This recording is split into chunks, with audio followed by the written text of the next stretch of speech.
महाभारत के कई श्राप और वरदान प्रसिद्ध हैं। जैसे अंबा ने दिया था भीष्म को श्राप, पांडु को दिया गया एक ऋषि के द्वारा श्राप, कर्ण को परशुराम ने श्राप दिया, अर्जुन को उर्वशी ने, श्री कृष्ण को गांधारी ने, अश्वत्थामा को श्री कृष्ण ने, दुर्योधन को महर्षि मैत्रेय ने, राजा परीक्षित को शमिक ऋषि के पुत्र श्रृंगी ने। उसी प्रकार द्रौपदी ने हिडिंबा के पुत्र घटोत्कच को एक गंभीर श्राप दिया था। ऐसा कहते हैं कि अगर यह श्राप द्रौपदी घटोत्कच को न देती तो कभी घटोत्कच की मृत्यु ही न होती। वह क्या था श्राप और इस श्राप के पीछे कौन सा कारण था, इसके बारे में हम आज की कथा के माध्यम से विस्तार से जानेंगे। लेकिन उससे पहले आपसे निवेदन करेंगे कि आप इस चैनल को सब्सक्राइब कर लें ताकि भगवान कृष्ण की कृपा आप पर निरंतर बरसती रहे। भीमपुत्र घटोत्कच की चर्चा उसके विशालकाय शरीर को लेकर और युद्ध में कोहराम मचाने को लेकर अक्सर होती है।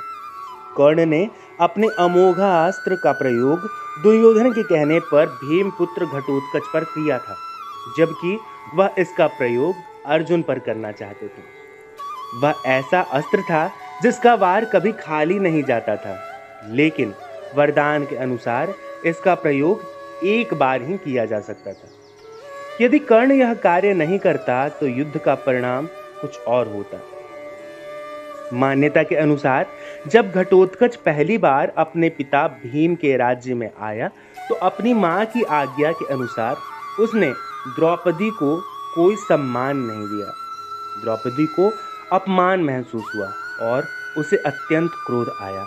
वह उस पर चिल्लाई कि वह एक विशिष्ट स्त्री है, वह युधिष्ठिर की रानी है, वह ब्राह्मण राजा की पुत्री है तथा उसकी प्रतिष्ठा पांडवों से कहीं अधिक है, और उसने अपने दुष्ट राक्षसी मां के कहने पर बड़ों, ऋषियों और राजाओं से भरी सभा में उसका अपमान किया है। द्रौपदी ने कहा, जा दुष्ट, तेरा जीवन बहुत छोटा होगा तथा तू बिना किसी लड़ाई के मारा जाएगा।